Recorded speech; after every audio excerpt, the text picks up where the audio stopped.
So I'm about to go and watch the new Big Bang Theory spin-off, Stuart Fails to Save the Universe, episode 1, and then I'm going to come back and talk about whatever stands out to me, I guess. It's just going to be a reaction, and I'm going to have a number of things to talk about. I don't know how many things.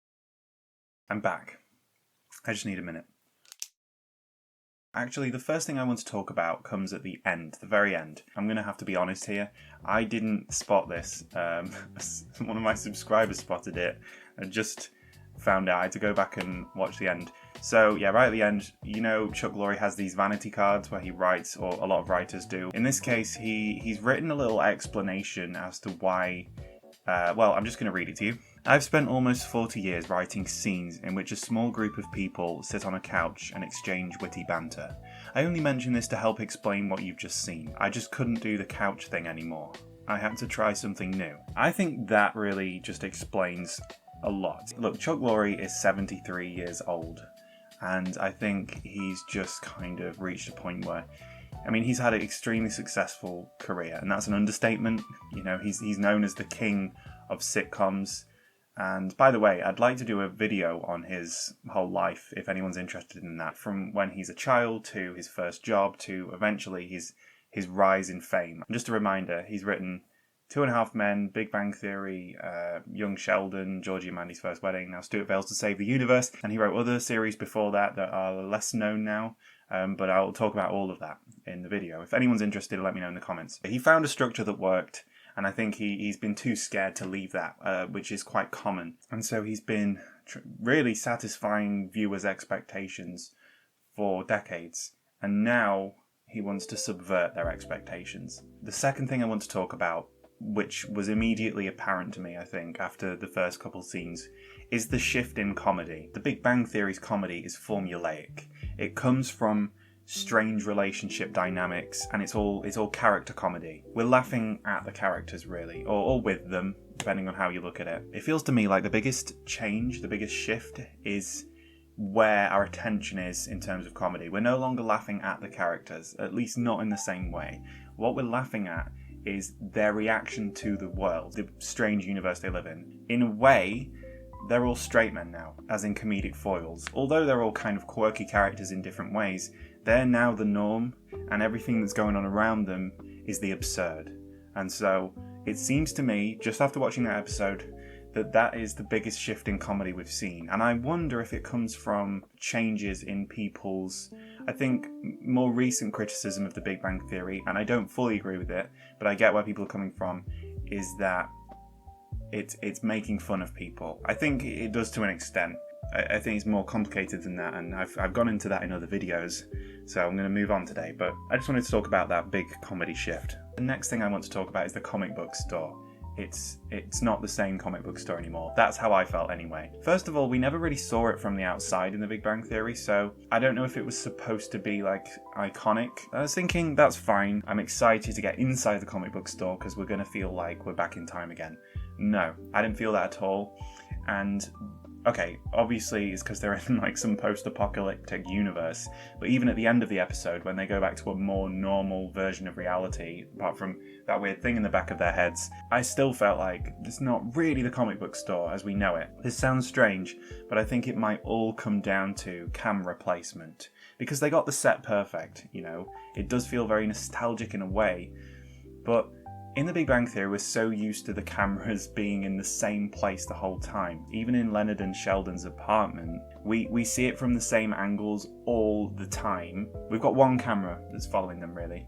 Every so often in the Big Bang Theory, you would see, it happens like once in a blue moon, you would see the other wall. And it would always feel really weird because we're not used to seeing that wall. That only really happens in Sheldon and Leonard's apartment.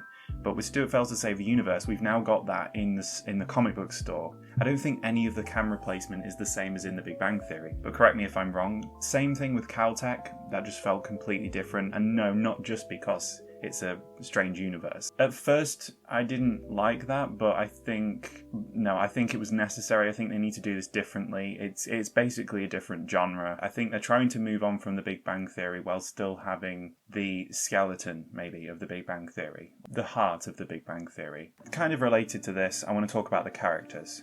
I want to know in the comments if you felt like we were watching the same characters we know from before. To me, Denise and Kripke felt the same. Stuart felt a bit different, but I think that's only because we're not used to seeing him as a protagonist. I think that Kevin Sussman did step back into that role really effortlessly. The one that I felt strange about was Bert. To me, he felt like a different character. The in-world explanation, though, is simply that it's been some time and his character could have changed, could have gained a bit more confidence, which he seems to have. At the end of The Big Bang Theory, he was gaining a bit of confidence, I think, because he won that MacArthur grant. So just to clarify, the reason I'm saying I think he was a bit different, he had way too much dialogue for me. He was too self-aware and too intentionally funny. But again, I think it all comes down to the fact that we're not used to seeing Bert in this role. In The Big Bang Theory, he's a peripheral character. You know, he comes in, says something weird or funny and walks out, and he doesn't really change anything, any episode, any plot line. Anyway, by the end of the episode, I'd gotten used to it, and I'm in love with Bert again, but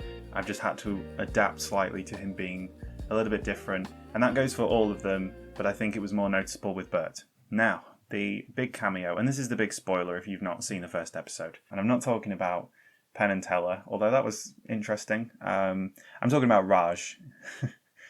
I had the biggest grin on my face when I saw him. Despite the hair, he was immediately recognisable. Despite being a kind of unhinged version of Raj, it was still Raj for me, and it was really cool to see. Another thing that people are very critical of with The Big Bang Theory is that Raj didn't get a happy ending, and I've talked about this relentlessly on the Raj video. Yeah, so we find out that he was married, and then his wife was eaten by a giant moth. That's kind of disappointing, but also this is all happening in an alternate universe that I think. And this is the problem with multiverse stories. It seems to take some consequence away. Like Raj gets killed in this episode. I wonder at this point if they're going to bring a new kind of big cameo to every episode. Practically, commercially, it makes more sense to use Kanal for more screen time. I think that we're going to see more of him. But I'm going to come back to my theories at the end. Yeah, so I love seeing him. I just wish I wish we'd see more, and I just wish the episode was longer. Are we on number 6? I think we're on number 6 now. Now I'm going to talk about just the little things. The first one is, I'm not sure how many people noticed this, but I'm pretty sure at the start of the episode we saw Josh Brenner in the comic book store who played Dale, who was a very minor character. I just thought it was cool to see him again, although he was, I think, playing a different character, and I don't know why they couldn't just have kept him as the same character, but anyway, that's interesting. I need to check it again, but I saw a bicycle outside of Stuart's comic book store, and I just wonder if that's the bicycle he rode on the Game of Thrones episode where his cape gets caught in the bike. It looks like a similar bike, but I'm going to have to check that. Before watching the episode, I accidentally came across something that told me that a prop was used from Georgie and Mandy's wedding. I did spot that at the start. I think there's loads of Easter eggs in this. I can already see there's a lot of detail. I think in the comic book store we're going to see a lot of detail in the background. And I'm talking about references to The Big Bang Theory, possibly references to young Sheldon as well, which I've not heard anyone talk about, but I think why not? There's a lot of detail, obviously. I've not picked up on much of it, but it does make it very rewatchable. They're really short episodes, so I'm probably going to go back and watch it a bunch of times. The other thing I noticed is that every different version of Stuart was wearing a different t-shirt. He was dressed the same, like he had the same style, but he's wearing a different t-shirt. And who does this remind you of? Yeah, it reminds me of Sheldon as well. And if I'm not mistaken, the shirts that Sheldon wears have some kind of significance, and I can't remember, in a similar way to Howard's belt buckles. And I just wonder if there's some kind of secret Easter egg significance to Stuart's shirts. Maybe look out for that, or I'm just reading into it. Now I want to talk about theories, and everyone's going to have lots of theories. I really do want to know what other people think is going on, what people think is going to happen in the next episode or by the end of the series, who we think we're going to see, other cameos. First of all, I just want to say one of my predictions was correct. Yes! From the trailer video that I made, one of the things I said was, it would be cool if geology becomes important in the plot, because Sheldon makes fun of geology all the time for being not a real science. Bert is a geologist. I thought, surely they're going to include some kind of geology knowledge. In this first episode, Bert's geology knowledge directly saves them. So I'm happy about that one. I don't think this is going to be straightforward. I think that Chuck Lorre is probably trying to confuse us on purpose because he's so used to, as I said, formulaic shows that you can kind of predict, you know where they're going. And now he just wants to surprise people, subvert expectations. So I don't think it's very predictable at this point. I don't have a thesis. I don't have a unified theory. I think that Kripke might become something of a hero because at the moment he's more of a villain. He's despicable, and he was in The Big Bang Theory. I wonder if he's going to have the biggest character development in this show. We hate him, but we love him, and I think the audience wants to see him be a hero. But we'll see what happens. He might just betray them all. I don't know. In terms of cameos, this is interesting because, like I said, I think it makes sense for them to use Raj more. I think it would be awesome if in one episode, one universe that they visit, we meet Howard's mother, Mrs. Wolowitz. Why? Because she was very significant in Stuart's life. She really turned his life around and kind of saved him in a way. We never see her on screen, really, so maybe we'll see her for the first time, or maybe it'll just be her voice again. I hope they do something like that. Celebrity cameos, though. We know Will Wheaton. We already know Will Wheaton's coming, and I think there are going to be other minor characters involved. I wonder if they'll create characters for Stuart's parents or siblings or something, because we don't know anything about them at this point. Same with Bert and Kripke and Denise. I just have a feeling that by the end of the season, we may run into either Howard or Leonard.